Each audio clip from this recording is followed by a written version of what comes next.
La largue, largala, nene, largala. Disfruta de los mejores partidos con el Pack Fútbol y no te pierdas nada. ¿Todavía no lo tenés? Contratalo ya.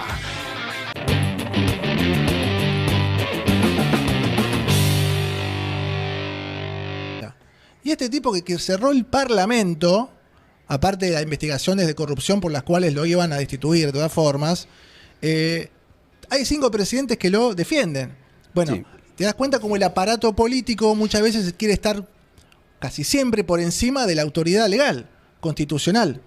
Es que si uno evalúa el paso a paso de la situación de los últimos 15 días en el Perú, te vas a encontrar con que está claro que lo que descolla, como noticia no agradable precisamente, fue la decisión de Castillo de haber tomado la determinación que tomó, de infringir las normas institucionales y de cerrar el Parlamento. Como último recurso, ¿no? Como sí, digamos que lo por hizo, supuesto, pero lo hizo. Alguien lo seguía, pero lo hizo. Lo sí, hizo obviamente. Y lo que tiene que ver con su destitución, en términos que se aceleraron, parte después de la decisión del presidente peruano, bueno, del expresidente peruano. Vamos a otro título de la mañana que plantea Clarín. El acuerdo con Estados Unidos por las cuentas de argentinos será más restringido de lo que originalmente se anunció. No puedo creer que detrás de anuncios de Sergio Massa lleguen la letra chica del asunto. El convenio entre la AFIP y la IRS para intercambiar datos podría impactar en el mejor de los casos recién en septiembre del año 2024. Será solo para personas y no para empresas o sociedades y grabará dividendos, intereses e ingresos. Hablando de cuestiones del gobierno nacional, suspendieron la cumbre de expresidentes en apoyo de Cristina. Estaba previsto que el Grupo de Puebla ya se había demorado en este encuentro por el COVID que dio la vicepresidenta argentina. Ahora dicen que recién podría hacerse en marzo. Recordemos que este encuentro estaba precedido de una movilización que planteaba justamente el kirchnerismo duro de apoyo a la señora Fernández. Y está el festejo francés, jugadores saltando después de haber derrotado por 2-0 a Marruecos en una de las semifinales y logrando nada más y nada menos que en 8 años 2 definiciones por el título del mundo. La primera el año pasado, el mundial pasado en Rusia, derrotando a Croacia y en este caso enfrentándose con la Argentina.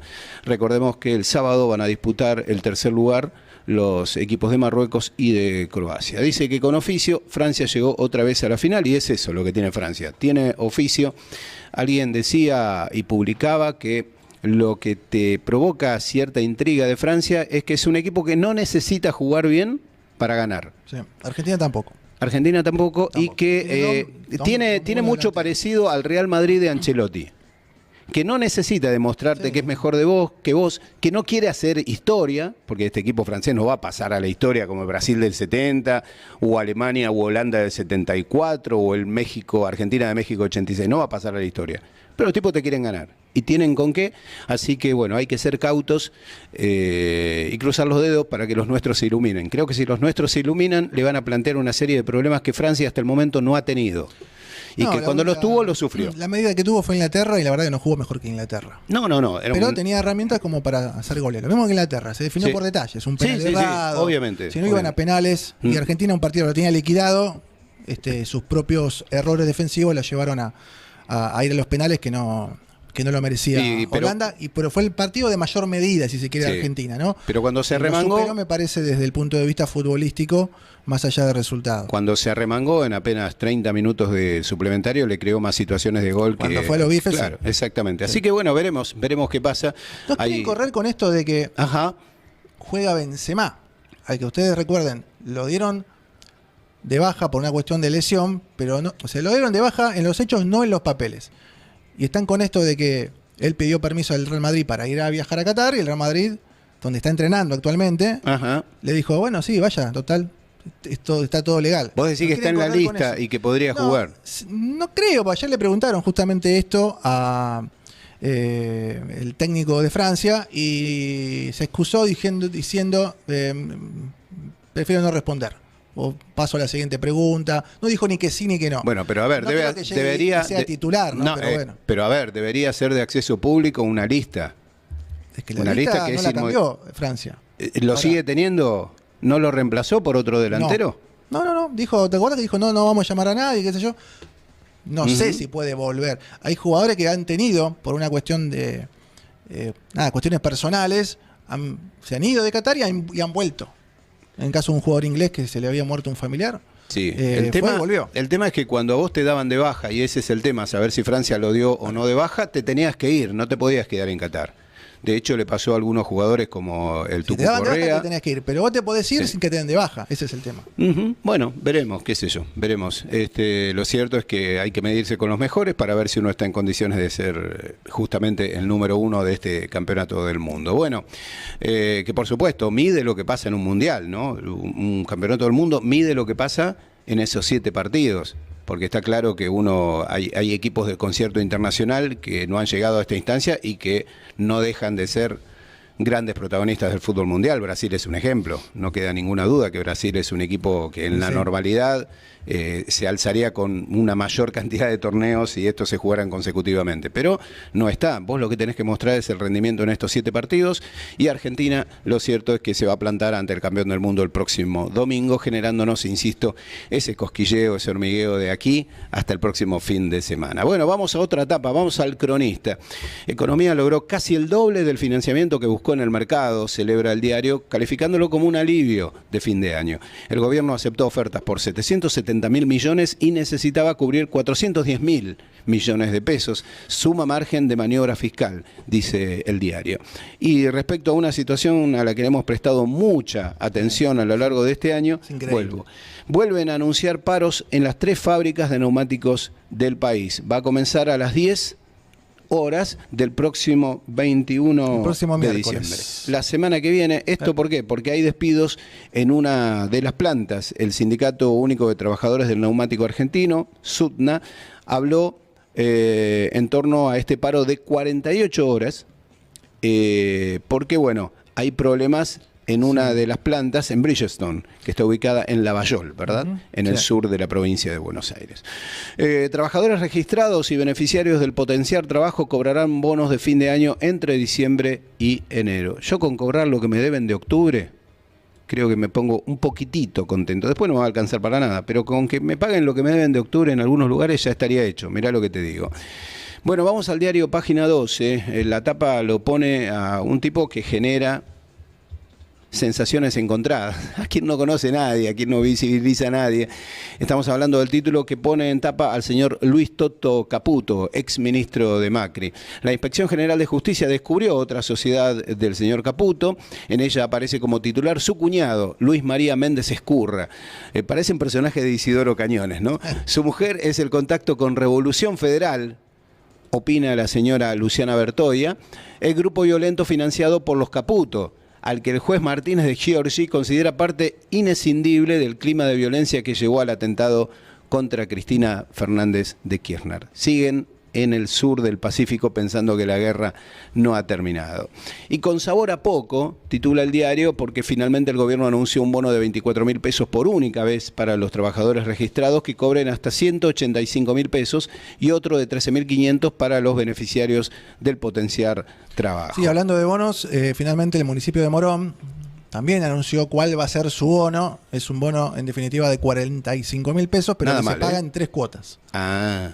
O sea, 15, 15 y 15. O sea, el 20 pagan la primera cuota, después en enero y febrero el resto. Es un bono, en realidad... Un bonito termina siendo, ¿no? Termina siendo un bonito, ¿no? Bien. Hay municipios que dieron 50, otros 100, otros todavía no anunciaron nada. Claro, ¿no? Y ya el hecho de anunciártelo en 3 pagos termina desvirtuando lo poco expectante, ¿no? Porque cuando cobres los últimos 15.000 pesos, ¿qué van a hacer?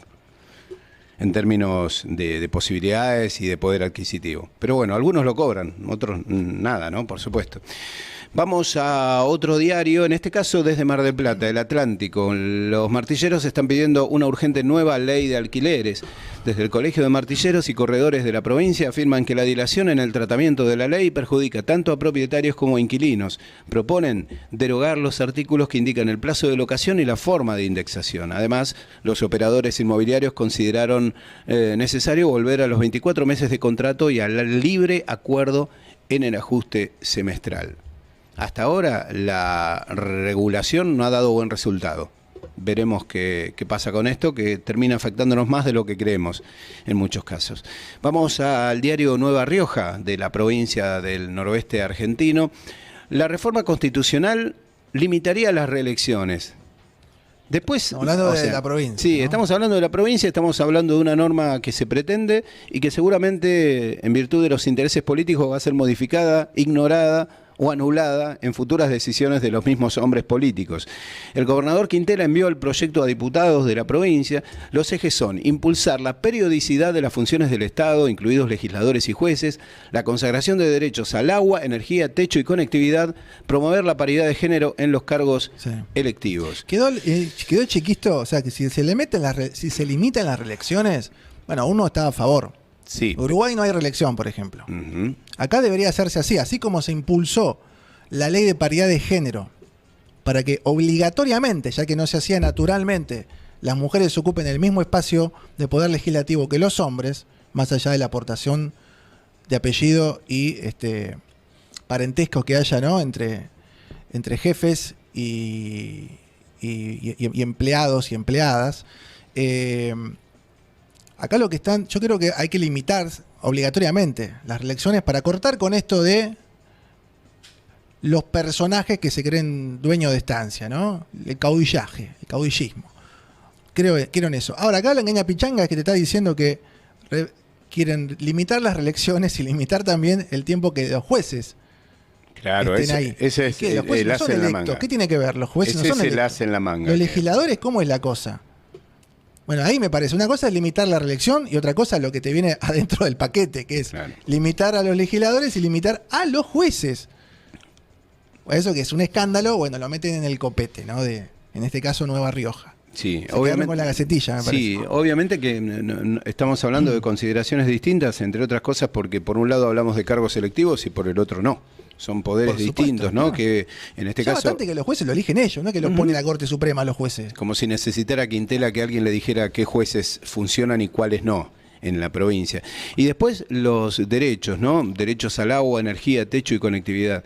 En provincias como La Rioja, como San Juan, como San Luis, el tema del agua es verdaderamente muy problemático. Nosotros estuvimos el año pasado en San Luis y hay momentos del día en donde no tenés agua directamente. Después algunos dicen que justamente una de las maneras de aleccionar políticamente es eso, si te abren o te cierran el grifo respecto al acceso al agua. Y respecto al tema conectividad, vos sabés que provincias como San Luis se jactan del Wi-Fi libre. El tema es que el Estado es el único proveedor de Wi-Fi, no hay empresas que operen. Y te ocurre, como le ocurrió a una alumna de mi esposa que es de la provincia de San Luis y que estudiaba obviamente vía online en los cursos de idiomas, en los que ella en muchos casos se tiene que ir a Río Cuarto, en Córdoba, a estudiar a la casa de familiares durante la semana porque tiene problemas de conectividad, no llega bien la señal. Y si estás trabajando y si estás estudiando, no podés hacerlo y no podés contratar un servicio privado porque el Estado tiene... ¿Viste esa palabra que tanto les gusta? El monopolio. Bueno, el Estado tiene el monopolio y lo hace detrás de la bandera del Wi-Fi libre, pero resulta que si te querés conectar para laburar y para estudiar no lo podés hacer en buenas condiciones. Eso pasa, ¿no? Y por eso hay que tener mucho cuidado cuando levantan ese tipo de banderas que uno pretende como igualitarias, como de acceso a derechos, pero que en realidad son nuevos escenarios en donde quieren marcarte la cancha.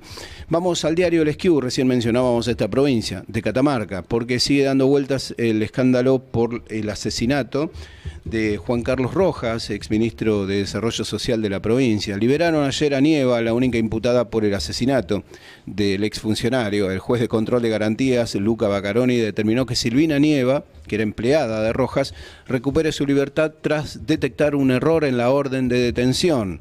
No tenía la firma del fiscal Laureano Palacios ni de su secretario, por lo tanto no estamos hablando de que esto signifique una postura indulgente para la señora Nieva, sino que lo que hubo es un error de proceso, porque ella sigue imputada en la causa y aguardan el resultado de las pericias. Reitero, esto tiene que ver con un episodio que arrancó como una presunta muerte natural y que terminó con un asesinato con indicios cada vez más firmes.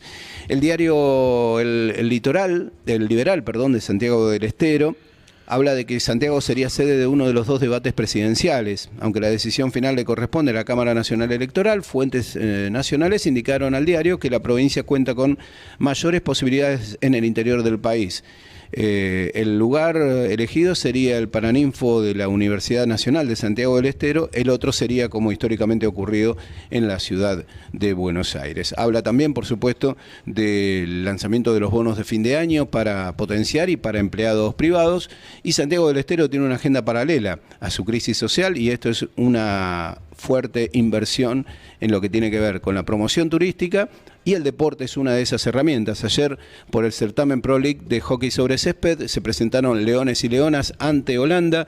Las chicas cayeron ante el fantasma histórico que son los Países Bajos, en tanto que los varones, los leones, se impusieron por penales. Hay un estadio provincial de hockey en la provincia, como hay un circuito automovilístico de primer mundo en una provincia con deudas sociales del siglo XVIII. Vamos allende las fronteras de la Argentina, en este caso con el diario El Comercio de Perú. Cuenta que las Fuerzas Armadas ayudarán por 30 días a mantener el orden. No se ha establecido un toque de queda. El Ministerio del Interior dice que no están prohibidos por ahora los conciertos, fiestas y reuniones. Sí. Son 30 días de excepción, un decreto de excepción que permite justamente que las Fuerzas Armadas conserven la paz interior, ¿no? Sí. Pero dicen, no es toque de queda. Bueno, no sé cuál es exactamente la diferencia. Sí. Porque no pueden intervenir las fuerzas las Fuerzas Armadas en temas de seguridad interior, a no ser porque haya un estado de excepción o un toque de queda. Toque de queda no hay. No hay toque de queda, pero hay otras medidas restrictivas. Por ejemplo, se suspenden derechos como los de libertad de tránsito, la inviolabilidad de domicilio y también de reunión. Según dice y publica El Comercio, especialistas en temas constitucionales del Perú dicen que estas medidas se ajustan al cuadro de situación y que están contempladas en la Constitución. Igual el toque de queda, yo me acuerdo, es a tal hora todo el mundo no puede salir a la calle. O sea, nadie puede salir a la calle, tenés que quedarte en un lugar donde trabajes, vivas. Sí, y ayer comentábamos, ¿no?, que otros medios también hablaban de la posible injerencia de grupos vinculados, entre otros, a la organización terrorista Sendero Luminoso en los episodios que terminaron con muertos, con sabotajes y demás. Según publica El Comercio, vándalos atacaron empresas de minerales y del municipio en Cusco. Una turba puso la hidroeléctrica del Mantaro también en la mira. Esto, obviamente, reitero, tiene que ver con la situación que lamentablemente, penosamente, una vez más atraviesa el Perú. Y el diario El País de España, el título principal tiene que ver con la figura de Francia, con Kylian Mbappé, con la camiseta de Hakimi, compañero en el Paris Saint-Germain, celebrando anoche el pase de Francia a la final. La Francia de Mbappé se cita en la final con la Argentina de Messi, buscando paralelos. Creo que Messi ha sido mucho más decisivo como individualidad para la selección argentina que Mbappé hasta el momento, y ojalá que siga así. Para Francia me parece que ha sido mucho más gravitante Griezmann para la selección francesa que Mbappé hasta el momento, más allá de las calidades que tiene el joven delantero que con apenas 23 años va por su segunda final del mundo. No es un detalle menor. Bien, amigos, estos han sido algunos de los títulos que compartimos en el arranque, que a modo de servicio siempre hacemos en nuestra puesta en marcha de cada uno de los días de Estación Central por MP4 y por el canal 3 de Megacable. En esta jornada de jueves 15 de diciembre, con 30 grados de máxima anunciados para el día de hoy, nos ponemos en marcha hasta las 10. Estación Central, una parada obligada.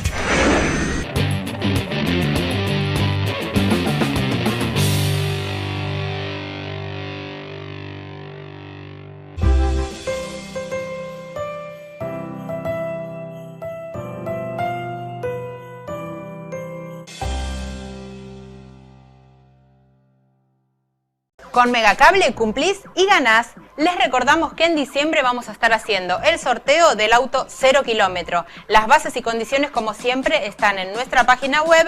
Siempre y cuando tengan la factura al día, todos los abonados van a poder participar. Con Megacable todos los meses cumplís y ganás.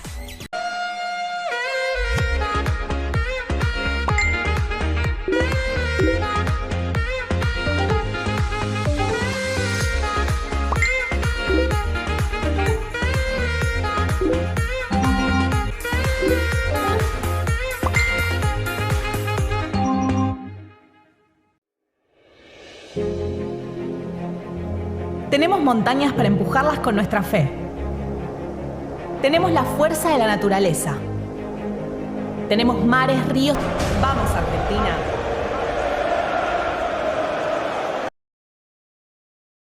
Asociate a Megacable y si ya sos abonado, participás por el sorteo de un auto 0 kilómetro.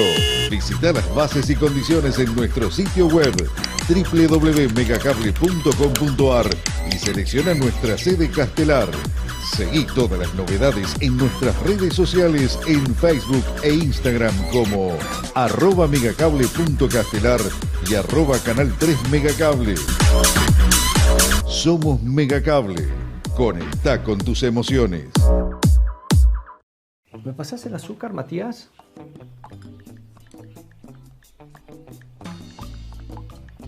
Mati, el azúcar.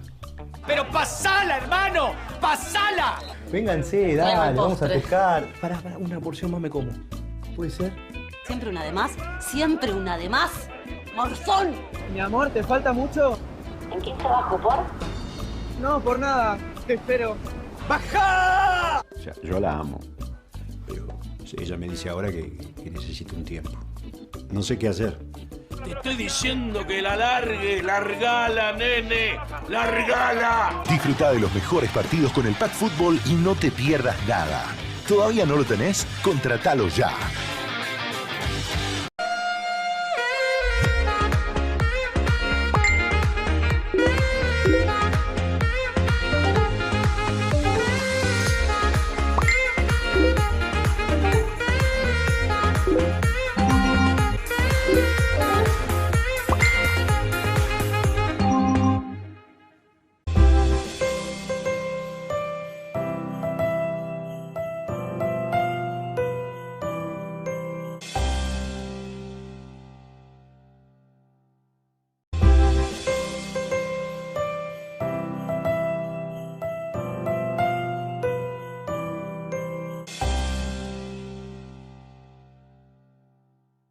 Con Megacable cumplís y ganás. Les recordamos que en diciembre vamos a estar haciendo el sorteo del auto 0 kilómetro. Las bases y condiciones, como siempre, están en nuestra página web.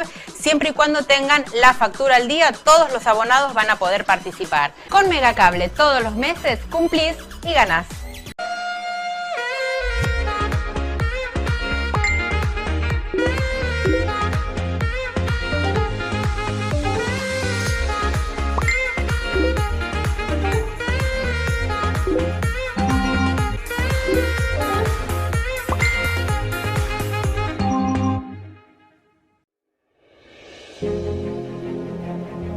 Tenemos montañas para empujarlas con nuestra fe.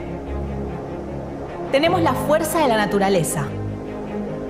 Tenemos mares, ríos y lagos que nos bañan de ilusión.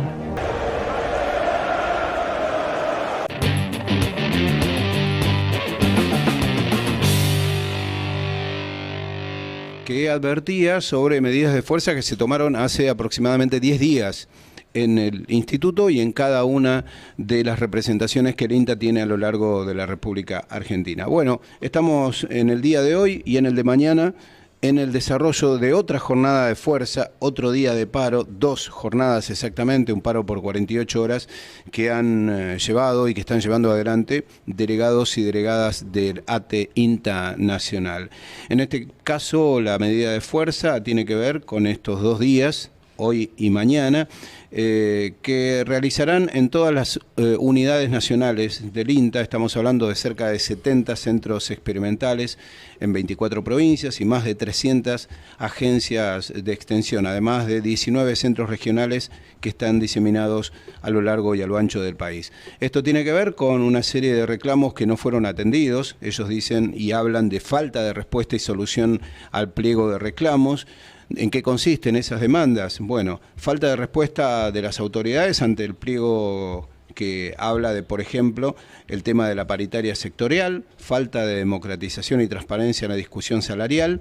Están hablando de que sus salarios se han licuado en los últimos 5 años y que, por el contrario, estas maniobras están sujetas al gran acuerdo entre las cúpulas sindicales en hacer pasar el presupuesto superajustador, entiende la gente de INTA ATE Castelar, que coincidentemente defienden desde el gobierno y la oposición. Después hay una serie de consideraciones respecto al rol de los protagonistas. Lo cierto es que hoy y mañana en todas estas instituciones que dependen del Instituto Nacional de Tecnología Agropecuaria va a haber paro de sus trabajadores. Bueno, ayer creo que no lo mencionábamos finalmente, pero está previsto un nuevo paro de los médicos del Hospital Posadas para la semana que viene. De hecho, hoy están terminando con el paro de 72 horas realizado esta semana. Hace un mes aproximadamente que vienen en reclamo de una paritaria del 100% por fuera de la paritaria que tuvieron los estatales este año, más un bono de 100.000 pesos. Tengamos en cuenta que el Estado ofreció un bono de 30.000 pesos para los estatales que firmaron esta paritaria, que son básicamente ATE y UPCN. Los médicos del Hospital Posadas no tienen representación jurídicamente legal a través de la SICOP o el FUESPROSA, pero son estos gremios los que llevan la voz cantante. Algunos son de hecho trabajadores del Posadas y a su vez miembros de la comisión directiva del FESPROSA, que también va a hacer un paro la semana que viene. El martes hubo una nueva asamblea de los médicos, becarios y residentes del Hospital Posadas y se estableció un nuevo paro de 48 horas para la semana que viene, con corte de autopista el martes 20. 19, 20, 21 de diciembre siempre son fechas claves, ¿no? Del 2001 para acá. Y vos fíjate, tampoco es... me parece antojadizo la fecha que se eligió para el paro de 48 horas de los neumáticos, ¿no? También el 20 de diciembre, son fechas, digamos, donde se recuerdan días de tragedia, ¿no? En la política argentina. También, ¿no? Obviamente, con un partido político y sobre todo un espacio político, como era el de Eduardo Duhalde en la provincia de Buenos Aires, que echó leña y nafta al fuego para después hacerse cargo de las riendas del país, ¿no? Sin que la historia lo haya juzgado hasta ahora. Ni la historia, ni la justicia, ni mucho menos aquellos legisladores que levantaron la manito para elegirlo presidente. Pero bueno, lo cierto es que siempre hablamos del 2001, toda la culpa es de la Rúa, cuando no fue ni el que llevó a la Argentina al 57% de pobres, ni el que puso la convertibilidad, ni el que la sacó, devaluó y la sacó, pero se comió obviamente los mocos frente a lo que eran los problemas económicos, los saqueos de las manzaneras y el PJ bonaerense en el conurbano bonaerense, y terminó renunciando. Lo mismo que Evo Morales. Pero uno es un héroe de la patria y el otro es un HDP, ¿no? En la visión del kirchnerismo, básicamente. Pero bueno, por eso, nuevo paro del Hospital Posadas la semana que viene. Creo que lunes y martes, o martes y miércoles, no lo tengo en claro, pero sí en el medio con un corte de autopista. Corte que va a haber hoy también, de unidad piquetera. En varios puntos de acceso a Capital va a haber cortes hoy reclamando un bono superior al que anunció el gobierno para los planes Potenciar Trabajo y los planes en general que manejan las agrupaciones de izquierda. Y el corte más cercano que vamos a tener, por suerte no es en Morón, pero sería a partir de las 10 horas en Autopista del Oeste y General Paz. O sea, en el corte sería a la altura de Liniers. No acá, no en el conurbano zona oeste. Bien, ayer no sé si han tenido la oportunidad de verlo, no lo hice en vivo, sí escuché algunos cortes y algunos editados que distintos medios fueron dando a conocer en el día. El presidente Alberto Fernández, como único orador, celebró, por decirlo de alguna manera, viste que uno rasca en el fondo del frasco para ver cuál es el término que más corresponde. La verdad es que, teniendo en cuenta lo que ha sido la gestión de Alberto Fernández, es muy difícil utilizar una palabra que no sea más que decir cumplió, porque eso es ineludible. Celebrar, conmemorar, evocar. Bueno, lo cierto es que Alberto Fernández, muy cerca de casa de gobierno, al aire libre, exponiendo a sus funcionarios al calorcito del mediodía, festejó él solo gran parte de lo que él considera ha sido su gestión, por supuesto, de la que saca un balance positivo de 3 años. Creo que, como en muchas de las cosas, lo que se dice, lo que está presente, marca un pulso de la situación, pero lo que se oculta y lo que no ha estado es mucho más gravitante. En un acto como el de ayer, las ausencias son mucho más fuertes que las presencias. Ausencias de peso. No estuvo la vicepresidente, algunos dirán, bueno, está convaleciente. Andaba por la calle tranquilamente el otro día. Bien. No está enferma. No se tomó... Igual nunca va a los actos de No, Alberto Fernández, claro. No se tomó los 50 metros que hay detrás de Casa Rosada, en lo que conocemos como el Parque Colón, el propio ministro del Interior, Eduardo Guado de Pedro, alguien que, a diferencia de otros funcionarios de Alberto Fernández, está desde el comienzo de la gestión. Y que, creo, en un alarde de provocación, dio a conocer por todas las usinas que le responden que él estaba en Casa de Gobierno. Porque, a ver, si vos no querés ir y querés que eso pase inadvertido, te armás un plan de agenda que te lleve a cualquier lugar del país. Sos el ministro del Interior. Podés armar una reunión y decir, che, llévenme a Catamarca. ¿Voy a Jujuy o voy a Ushuaia?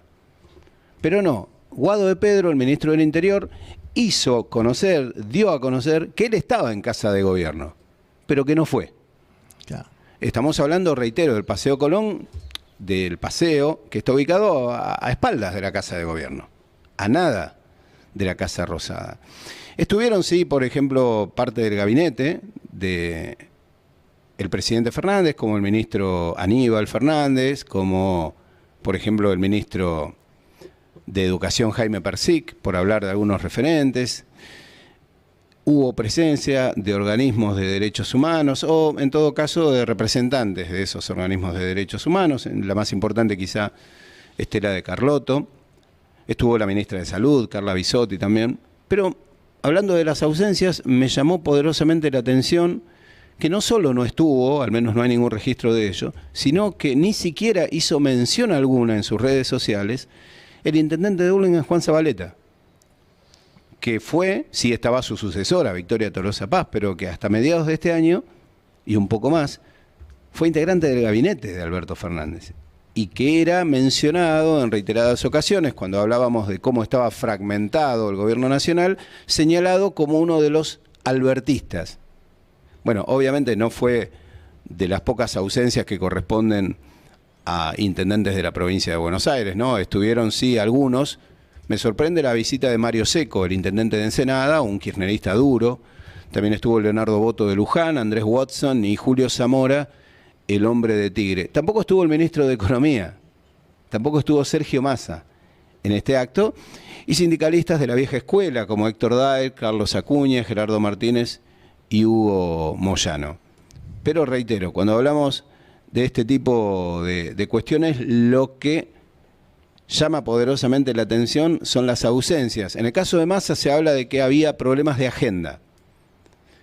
Y vos fijate cómo eso ni siquiera sirvió para excusa para que el ministro Guado de Pedro armara una falsa agenda para tener la excusa perfecta para no ir. Directamente no fue y mandó a su segundo, al viceministro José Lepere.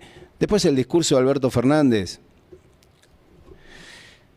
cuando dijo, obviamente la comparación se nos vino a la cabeza rápidamente, cuando dijo que algunos me dicen que soy timorato. Faltó que dijera que algunos le dicen que era aburrido y era una analogía perfecta. Le dicen un montón de cosas. Entre otras cosas. Menos timorato. Lo de timorato se lo colgó él. Me parece que son un poco más fuertes las cosas que dicen en torno al presidente. Dijo que él no grita, que él dialoga, pero terminó después a los gritos. Mira, exactamente. Yo ayer puse un momento y estaba a los gritos. O sea, sí, supuestamente era una celebración sí. Y estaba a los gritos, no sé, hablándole a su propio público, ¿no? Porque no fue una fiesta popular ni mucho menos. Él dijo también en un momento que va a hacer todo lo que esté a su alcance para que el año que viene gane uno de nosotros. Ratificando que el nosotros sigue siendo, desde su mirada, una unidad. Yo no sé si con eso quiere arrastrar al Remolino, a Cristina y a todos los que buscan distanciarse de él, y él se sigue incluyendo en un nosotros que del otro lado ya no lo incluye.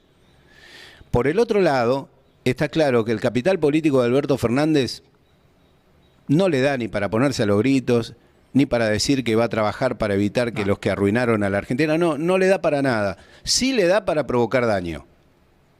Y me parece que cuando Alberto Fernández también se coloca en el lugar de un potencial candidato, lo que está diciendo es, miren que yo puedo llevarme 3, 4, 5 puntitos y que esos 3, 4, 5 puntitos pueden provocar algún tipo de daño político. Y que por lo tanto esos 3, 4 puntitos que él pueda tener le sirven como capital de negocio para tener un retiro tranquilo. Para volver quizá a que el amigo ex proveedor del Estado, Pepe Albistur, le ceda un piso en Puerto Madero, para seguir paseando al perro tranquilo, volver a tocar la guitarra, pero con un retiro un poco más asegurado que el que tenía al momento de aceptar el cargo que le ofreció Cristina Fernández. El próximo presidente tiene que ser uno de nosotros, dijo Alberto, como si él, en sus manos y en su caudal político, estuviera cualquier cosa que pudiera decidir el destino de los argentinos. En los términos formales sí, lamentablemente. En los otros, me parece que no. También estuvieron dirigentes de los gremios oficialistas, los gremios estatales, que medio que tienen que ir por obligación.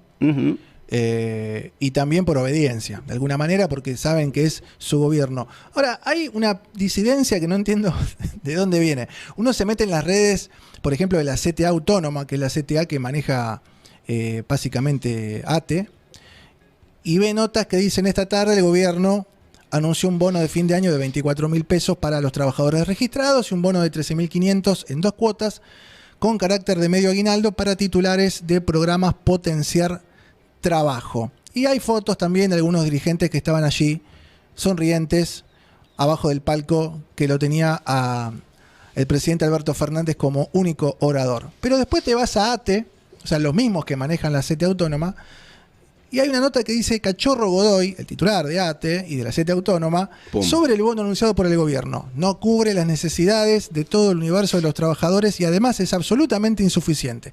Por un lado lo anuncian y lo resaltan, por otro lado lo critican, pero son los mismos. Eso es lo que me llamó la atención. Ni siquiera son organizaciones que participan de una misma central. Son los mismos, básicamente, aunque son una central y la otra un sindicato per se con entidad jurídica, ¿no? Bueno, eso le da la posibilidad de sentarse de ambos lados del mostrador y poder criticar y al mismo tiempo acordar bajo la cuerda, me parece. Como, uno se puede imaginar a aquello, Emilio Pérsico, de un lado diciendo: anunciamos un bono, y después del otro lado de Levita diciendo: es insuficiente este bono de miércoles. Y sí. Porque ayer fue miércoles, ¿no? Digo, exactamente. Y bueno, no sería descabellado. Es muy loco todo. Bien, 35 minutos pasaron ya de las 9 en esta mañana de 15, en esta mañana de jueves que compartimos con ustedes. En un ratito nada más. Sí, señor. Sí, a la vuelta vamos a ir con una nota respecto de una marcha ayer, otra vez en una casona histórica del centro de Merlo, que funcionó muchos años, décadas, como sede de la escuela secundaria número 17, que tuvo que alquilar otro espacio para poder funcionar este año. Pero la nota la hicimos en realidad porque es grabada, por eso lo anuncio ahora, con un concejal que es dueño de la inmobiliaria que vende la propiedad, que la comunidad educativa pretenden que se expropie para poder volverla a utilizar. Así que atentos a la vuelta a esa entrevista. Bien, señores, ya volvemos con más Estación Central. A la mañana, bajate en Estación Central, el lugar por donde todos pasan. Con Ubaldo Luna y Darío Albano. Por MP4.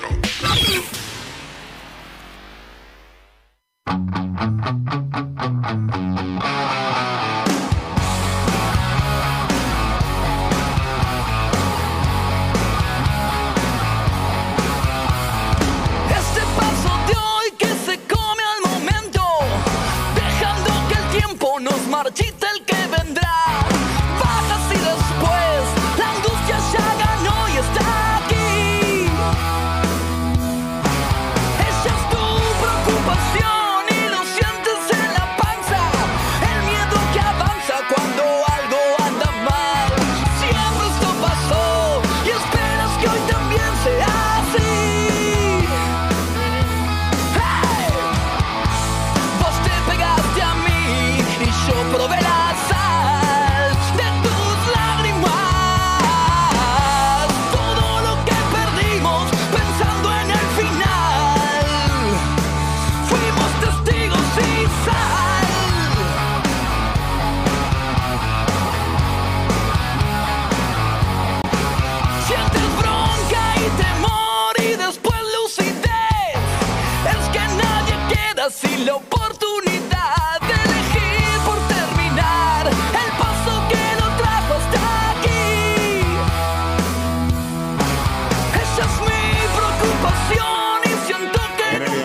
falta lo más importante, lo que nos pidió el presidente de la Nación, el profesor Pedro Garcete. Bueno.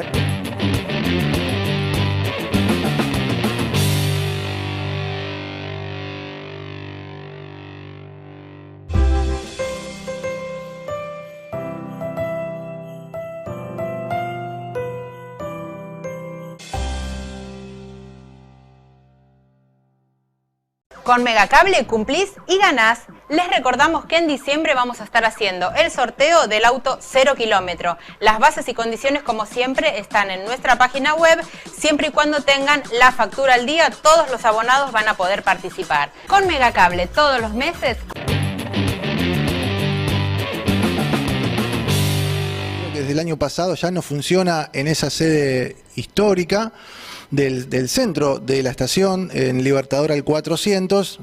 Hubo en el medio una ley de expropiación que nunca se llegó a cumplir, la escuela que se tuvo que trasladar, y bueno, ahora la escuela, o mejor dicho, la vieja sede de este establecimiento secundario está en venta, tienen el cartel de venta, es una inmobiliaria justamente que es propiedad de un concejal de Juntos por el Cambio, Pablo Cocuzza, y justamente nos comunicamos con él para que nos cuente acerca de la historia de este asunto y nos dé su versión.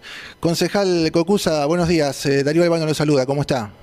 ¿Cómo estás, Darío? Buenos días. Muy bien, muy bien. Bueno, primero que nada, el cartel de venta que vimos ayer en redes sociales, que está al frente de este inmueble, ¿lo puso la inmobiliaria o lo pusieron los manifestantes? No, el cartel de venta es vos. Exactamente, sí, el que dice Pablo Cocuzza. No, lo pusimos nosotros. Que se ve un teléfono, todo. Autorizados, obviamente, por los propietarios del inmueble para ejecutar la venta del mismo. Bueno, ¿cómo se llegó a esta situación? ¿Quién es el que lo vende? ¿Los herederos de la propiedad? A ver, son los legítimos dueños de la propiedad. Uno de los propietarios hoy tiene cerca de 94 años y el resto, digamos, promedian entre los 65 y los 70. ¿Son los dueños originales o son los herederos de la propiedad? Son los dueños originales. Son los herederos, Ah, porque la escuela tengo... que es una propiedad que data desde 1800, ¿no? Claro, por eso es parte del casco histórico, ¿no? Se dice de Merlo, y también por eso hay sectores que se oponen a su venta. Sí, esto la verdad que en realidad fue... Yo inclusive ayer vi algunas notas que le hicieron algunos de los padres en su momento en la radio, y la verdad que el hecho de estar, digamos, por más de 80 años en la actividad inmobiliaria del partido, digamos, somos parte, digamos, de las familias, digamos, más tradicionales de Merlo, y el hecho de ser concejal me permiten ver las dos caras de la moneda. Y lo que vengo viendo es que, digamos, hay mucha manipulación política y mucho folclore acerca de esto, que es mucho más sencillo. Digamos, en primer lugar, digamos, nosotros nos tenemos que remitir a nuestra Carta Magna de la Argentina, que es la Constitución Nacional, y los legítimos dueños, por supuesto, tienen la posibilidad de vender el inmueble como cualquier argentino caminante por este país.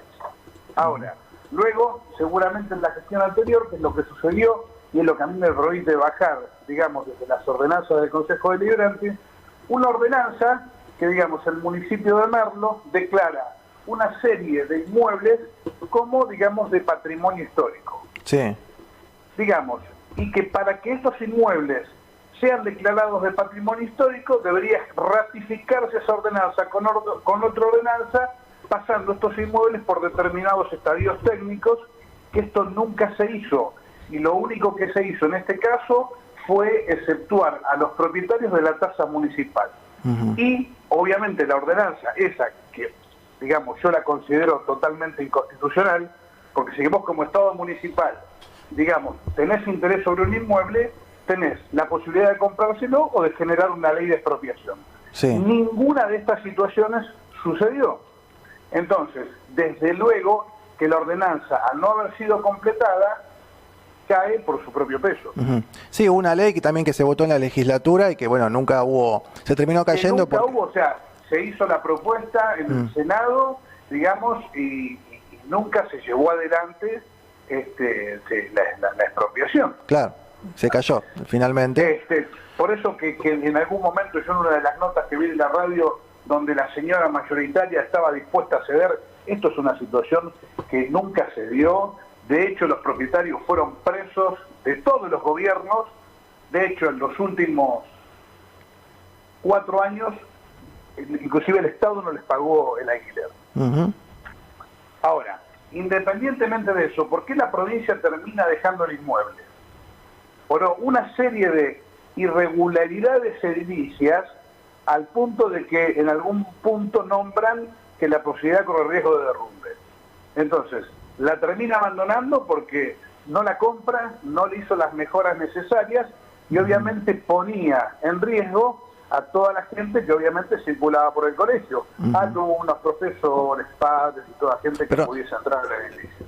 Está bien, ahí lo detengo cuando, en ese punto. Cuando hacen esta apología de que Juntos por el Cambio cierran, la verdad que el que cerró el colegio fue el actual gobernador, la escuela se trasladó, correcto, hoy la escuela está funcionando, y aquellos que, bueno, hoy quieren definitivamente conservar el edificio como patrimonio histórico, le terminan exigiendo al intendente que lo compre o lo expropie, cuando el inmueble, si seguimos con esa ordenanza vieja, que obviamente es inconstitucional y no permite que el inmueble cambie de destino. Entonces, ¿cómo un municipio puede hacerse cargo de un colegio que es de índole provincial, correcto?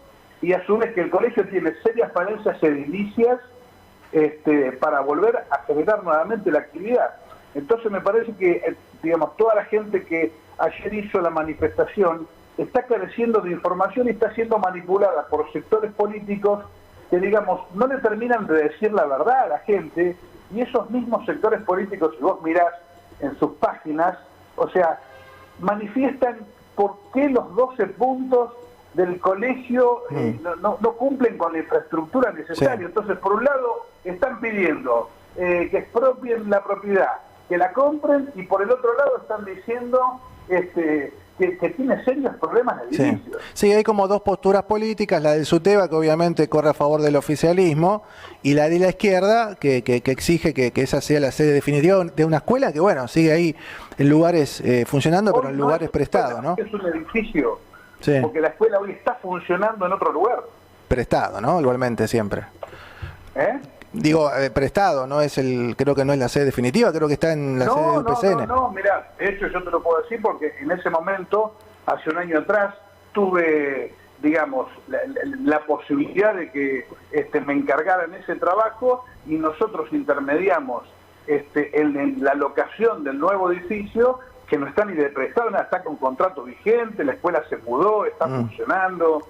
Tiene contrato de alquiler, entonces. Hay mucho folclore en torno a esto, y obviamente una intencionalidad política que la verdad que honestamente no lo entiendo. Digamos, no es que nosotros estemos en contra, y ahora te hablo como concejal de Juntos por el Cambio, en que un edificio sea patrimonio histórico, pero digamos, Merlo hoy tiene innumerables necesidades, y que, digamos, me parece que si vos le contás a todos los vecinos de la periferia, donde le falta el agua, la cloaca, la luz, la seguridad, que el municipio tiene que hacer una expropiación de algo que no va a poder terminar usando porque está a riesgo de derrumbarse, no estamos en condiciones de hacer frente a ese tipo de gastos. Ahora, el inmueble que usted lo conoce, ¿el inmueble está a punto de derrumbarse? ¿Es tan así? ¿Usted que lo conoce? ¿Está vendiendo algo que se está por caer? Digamos, es el motivo por el cual la provincia lo deja. Los propietarios nunca le pidieron el inmueble, más allá de que hacía 4 años que no cobraban el alquiler. O sea, los propietarios nunca hicieron una acción contra el gobierno. De hecho, eran presos del gobierno de la provincia. Entiendo. Que nunca les mejoraron el alquiler, nunca les renovaron contrato. Pero le repito la pregunta, ¿el edificio se está por caer? Y en esto lo quiero aclarar, a tal punto llega, digamos, la desidia, porque, digamos, este país, digamos, llegamos a donde llegamos porque, digamos, distintos estamentos de poder y administrativos nos concluyen esto. Si bien el gobierno anterior había hecho una ordenanza que por supuesto era inconstitucional y donde prohibía la modificación del inmueble, la provincia de Buenos Aires le agregó más de 1.500 metros cuadrados de superficie obviamente que si la ordenanza estuviese vigente la estarían violando, pero lo más grave de todo esto es que esa ampliación hasta carece de plano. O sea, el municipio estuvo en condiciones de ver que se estaba ejecutando una obra donde iban a entrar miles de alumnos, como dicen, digamos, los del Frente de Izquierda, etcétera, etcétera, que pasaron 100.000 alumnos por ahí, y estaban entrando a un lugar donde no tenía plano, no tenía la firma de un profesional. Entonces, si hoy corre riesgo de derrumbe, contame de quién es la responsabilidad. Igual le cambio la pregunta. ¿Los posibles compradores de este lugar tienen alguna condición para comprarlo? Es decir, si lo compro yo, por ejemplo, ¿lo puedo restaurar o lo puedo tirar? ¿Da lo mismo? ¿Lo puedo tirar abajo y da lo mismo? ¿A un edificio? Ante una ordenanza que nunca terminó de cumplirse, es como si vos comprases cualquier inmueble. Y no le ponen ningún requisito. Una decisión del Poder Ejecutivo actual resolver acerca del tema. Digamos, si yo hoy soy propietario y a mí el municipio se va a seguir basando en una ordenanza que es inconstitucional y no está ratificada y no es vigente, obviamente tendrá que hacerse cargo de los daños y perjuicios que a mí me genere como propietario el no poder vender la propiedad y aquel que compre no poder hacer ningún tipo de modificación. ¿Se puede conocer el valor de la propiedad? Acá hay algo que es supremo, que es la Constitución Nacional. Está claro. La Constitución Nacional vela sobre la propiedad privada y lo tipifica clarísimo la Constitución, que si un inmueble es considerado objeto de bien público, tiene dos vías, o lo compra o lo expropia. Bueno, no pasó ninguna de las dos cosas. No pasó ninguna, exactamente. por supuesto. ¿Se puede saber el valor de la propiedad? Mira, la verdad que por una cuestión de seguridad de los propietarios no lo voy a revelar, porque, digamos, no quiero influir sobre la seguridad. ¿Pero está a precio, digamos, está a precio de mercado? O Sí, por supuesto. Es más, te diría, está por debajo del precio del mercado. Entonces, cuando vos escuchás a toda esa gente que hoy hace manifestaciones, también le asistiría el mismo derecho, porque ayer hacíamos una cuenta muy lógica con los abogados. Si todos estos movimientos que dice que pasaron 100.000 personas, que dice 100.000 personas quieren conservar el edificio, también tienen la posibilidad de comprarlo y dejarlo como monumento. Sí, lo puede comprar la provincia, el municipio, quien sea. Lo puede, pero la pregunta es, vos lo comprás, correcto, y lo dejás y al otro día se te cae. ¿De quién es la responsabilidad si mata a alguien? Pero por eso le preguntaba si realmente están así, usted que conoce la propiedad inmueble, si realmente está en tan mal estado, si corre peligro edilicio. A ver, yo me voy a basar en lo que hizo la provincia. Digamos, el inmueble está en mal estado, obviamente, de hecho mandamos a hacer una pericia por un ingeniero civil que se dedica a estos temas para verificar el estado de la misma. Pero independientemente de que la propiedad hoy esté con un riesgo de morir de caída, tenemos que resolver qué hacemos con los otros 2.000 metros que construyó la provincia y no tiene plano. Claro, eso debería regularizarse. De alguna manera se debería regularizar. Pero a ver, si yo lo tendría que regularizar y todo el mundo se está apoyando públicamente y haciendo mucha publicidad con el tema de la ordenanza, que ni siquiera se tomaron el trabajo de hacerla, ¿cómo resuelvo desde la ordenanza esos 2.000 metros que tengo extras? Y segundo, ¿quién paga, digamos, por las multas por construcción indebida sin plano, etcétera, etcétera? Entonces, vos me decís, entonces hubo una convivencia entre la provincia y el secretario de Obras Públicas que ejercía en ese momento el mandato, que permitió hacer una construcción sin plano, poniendo en riesgo a montones de alumnos, profesores, preceptores. Es una cosa de locos.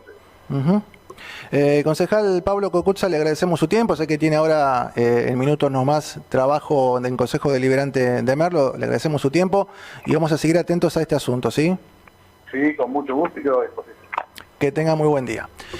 Hablábamos recién con Pablo Cocuzza, concejal, hombre cercano a Patricia Bullrich, hoy concejal de Juntos por el Cambio en Merlo y a su vez dueño de la inmobiliaria que está vendiendo, que tiene el inmueble de la vieja sede de la Escuela Secundaria 17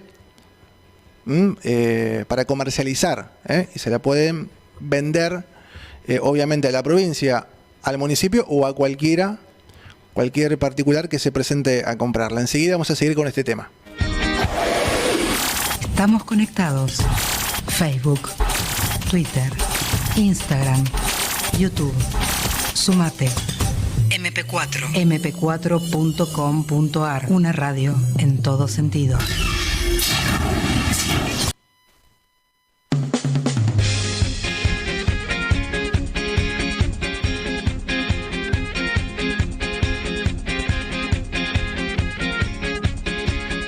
Bien, recién compartimos la entrevista que Darío realizaba temprano en la mañana de hoy con Pablo Cocuzza, que no solo es concejal de Juntos por el Cambio de la línea de Patricia Bullrich, sino que además es empresario inmobiliario en el distrito de Merlo, y es justamente la suya una de las casas dedicadas a la venta de propiedades que tiene cartel de publicación justamente de venta de esta escuela, que tiene una historia, Darío, tan significativa y tan que pinta de cuerpo entero lo que es el Estado manejando las propias cosas del Estado, que es avergonzante, verdaderamente.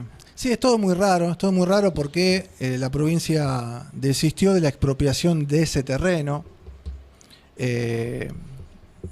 porque bueno, la misma inmobiliaria que está a cargo de la venta de este inmueble, que es una casona declarada como patrimonio histórico del municipio, pero que no fue expropiada. Se supone que una cosa lleva a la otra.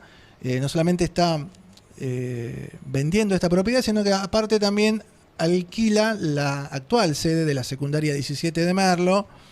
Creo que también ahí había o hay un centro de formación profesional en Balbín y Junín. La casona está en pleno casco céntrico de Merlo, en Avenida Libertador al 400. La comunidad educativa pedía y pide que se expropie y que se vuelva a esa sede. La sede está en mal estado, como recién explicaba Cocuzza, o Cocuzza, no sé cómo le dicen, está por debajo del valor de mercado, la propiedad.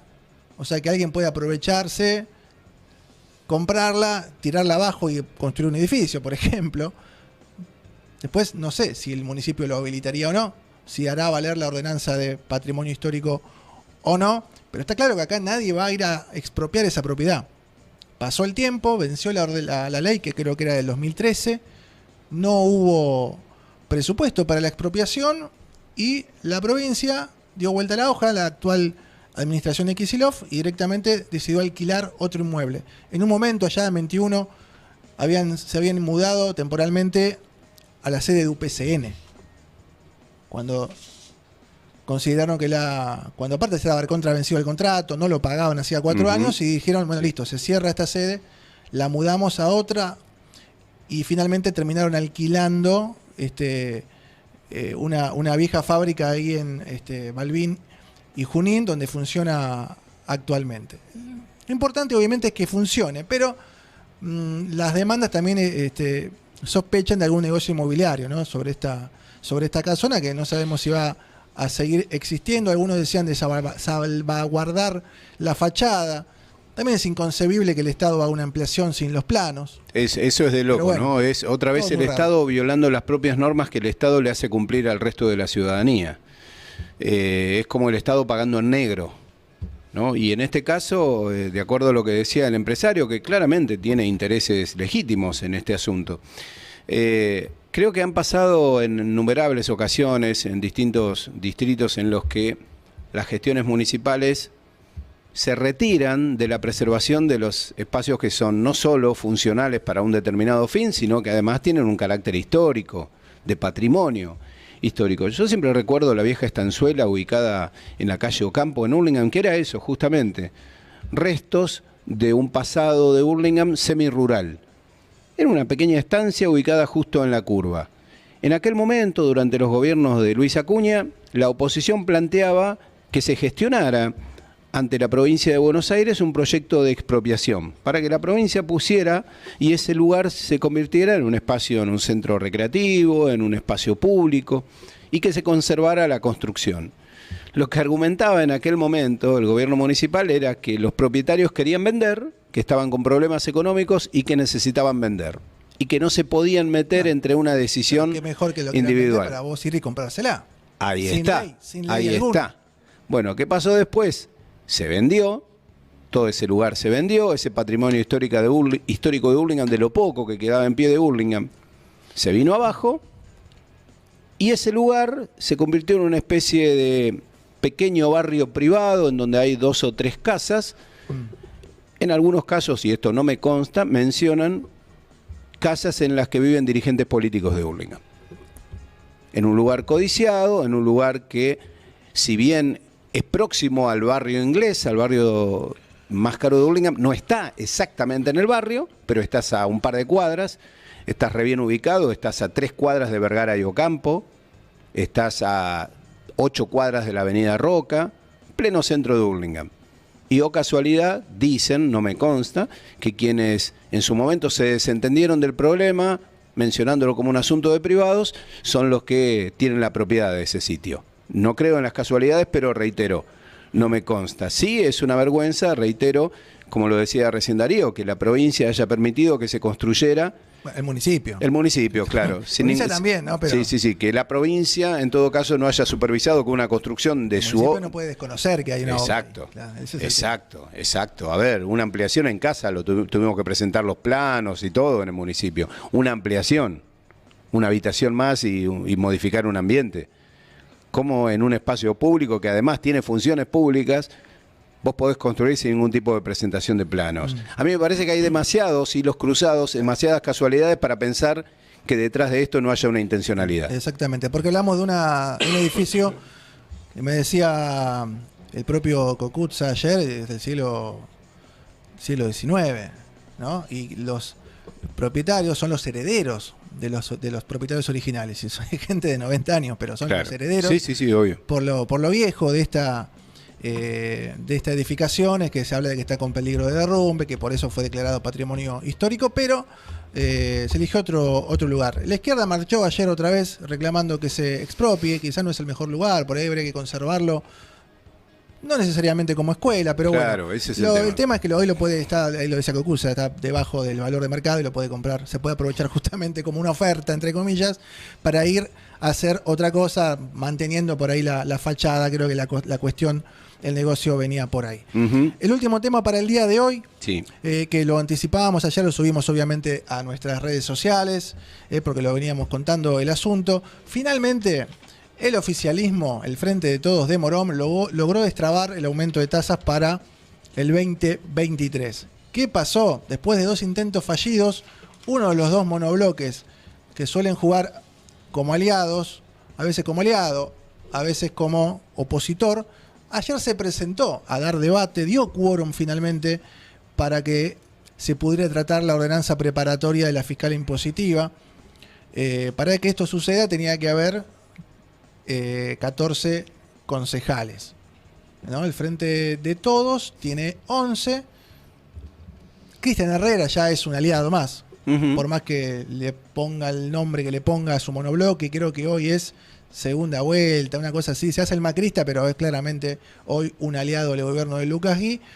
Y la que se había ausentado en los 2 intentos anteriores de dar tratamiento, Alejandra Liquitay, cuyo jefe político está peleado con el tagliaferrismo y tiene su propio canal de diálogo con el gobierno local, finalmente se sentó y dio quórum. Y por eso ayer, por mayoría, salió 12-1 la votación, porque Liquitay votó en contra, pero lo importante es que dio el quórum. Ese es el tema. Claro, se aprobó la ordenanza preparatoria. No está cerrado todavía el acuerdo, porque el aumento de tasa va a ser 45% el año que viene en Morón, mínimo.